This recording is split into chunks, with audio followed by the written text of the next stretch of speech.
చాలా బాగా చదువుకుంటూ ఉంటారు, గమనిస్తూ ఉంటాము. గేమ్స్ కూడా ఆడుతూ ఉంటారా మీరు? గేమ్స్లో ఎవరికి ఫస్ట్ ఇస్తుంది? ఇక్కడ ఉన్న వాళ్ళు గేమ్స్ ఆడుతూ ఉంటాయి. ఎక్కువసేపు ఎవరు ఆడుకుంటారు గేమ్స్ని? ఎంతసేపు ఆడుకుంటారు? ఎంతసేపు ఆడతారు గేమ్స్? మీరు అరగంట ఆడతారా? గంట ఆడతారా? ఇంకా ఎక్కువసేపు గేమ్స్ ఆడాలి అనుకోండి, అలా ఆడాలంటే ఏం జరగాలి? హెల్తీగా ఉండాలి. మీరు ఆరోగ్యంగా ఉన్నప్పుడే, మీరు బలంగా ఉన్నప్పుడే ఎక్కువసేపు ఆట ఆడుకోగలుగుతారు, ఎక్కువసేపు చదువుకోగలుగుతారు కూడా. మీరు ఎక్కువసేపు చదువుకోవాలన్నా, ఎక్కువసేపు ఆడుకోవాలన్నా మీరు ఎలా ఉండాలి? బలంగా ఆరోగ్యంగా ఉండాలి. అవునా కదా? మనం బలంగా ఆరోగ్యంగా ఉండాలి అనుకోండి, మనం ఏం చేయాలి చెప్పండి? మనం ఏం చేస్తే బలంగా ఉంటాం? మంచి బలమైన ఫుడ్ తినాలి, ఆరోగ్యకరమైన ఫుడ్ తినాలి. Very good. ఫ్రూట్స్ తినాలి. సో బలమైన ఆహారాన్ని తింటూ ఉంటే మనం బలంగా తయారవుతాం. అదే బలమైన ఆహారమే కాదు, మంచి అలవాట్లు కూడా ఉండాలి. మనకి మంచి అలవాట్లు ఉన్నప్పుడు మనం మంచి ఆరోగ్యంగా ఉన్నా కదా. మనకి మంచి అలవాట్లు లేవనుకోండి, మనం బలహీనంగా ఉంటాం, అనారోగ్యంగా ఉంటాం. మంచి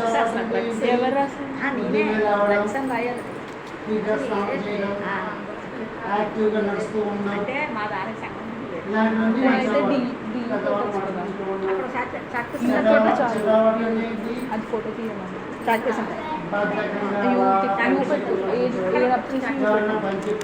పట్టించుకోకపోవడం. ఉన్నా కదా? మీరు చిన్నపిల్లలు కాబట్టి అంత పెద్ద అనుకోండి, సిగరెట్ కాల్చడం ఇలాంటివన్నీ కూడా చాలా అలవాట్లు అవుతాయి. డ్రగ్స్ అని చెప్పి సమాజంలో చెడు అలవాటునే ఉన్నాయి. మీరు ఏం చేయాలి? మీ నుంచి జాగ్రత్తగా చెడు అలవాటు చెడిపోకూడదు, మంచి అలవాటు కలిగి ఉండాలి. మంచి అలవాటు అనుకోవాలి.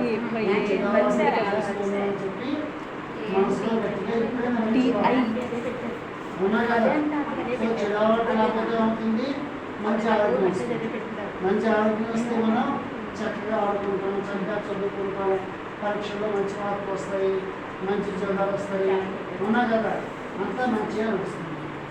సో మీరు ఎలాంటి చెడు అలవాట్లు లేకుండా, చెడు అలవాట్లు కూడా అలవర్చుకోకుండా హ్యాపీగా హెల్తీగా ఉండాలని నేను కోరుకుంటున్నాను.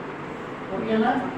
సో మీరు మనసులో మీరు ప్రమాణం చేసుకోవాలన్నమాట. నేను ఎప్పుడూ కూడా చెడు అలవాటుని దూరంగా ఉంటాను, వాటి చెడు అలవాటు ఫాలో అయ్యే వాళ్ళతో కూడా నేను మాట్లాడను, ఇంకా జాగ్రత్తగా ఉంటాను అని చెప్పి మీ మనసులో నిర్ణయించుకోవాలి. నిర్ణయించుకుంటారా?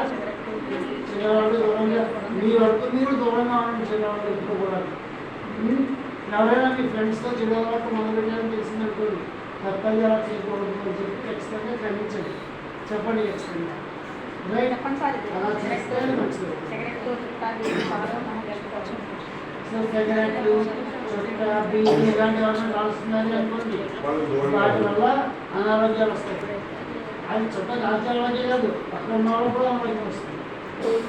సిగరెట్ కాల్చి పొగ వదులుతారు కదా, ఆ పొగ పక్కన వాళ్ళు పీల్చారనుకోండి, వాళ్ళకు కూడా అనారోగ్యం వస్తుంది, వాళ్ళకు కూడా క్యాన్సర్ వస్తుంది. క్యాన్సర్ స్పోతుంది అంటారు. అంటే పక్క వాళ్ళు కాల్చిన మనకి ఇబ్బంది అనమాట. సో ఎవరైనా సిగరెట్ కాలుస్తున్నారే అనుకోండి, ఎవరైనా చుట్ట కాలుస్తున్నారే అనుకోండి, ఏం చేయాలి? ఆ ప్రాంతం నుంచి దూరంగా వెళ్ళిపోవాలి. మీరు ఆ గదిలో ఉండకూడదు. మీరు ఉన్న గదిలో ఎవరైనా చుట్ట కాలుస్తున్నారు అనుకోండి, మీరు ఆ గది నుంచి బయటికి వెళ్ళిపోవాలి. కనుక అర్థమవుతుందా? మీరు ఎప్పుడు కాల్చకూడదు. కాల్చేవాడు ఉన్నా కూడా మీరు పట్టుకోకూడదు. అర్థమవుతుందా?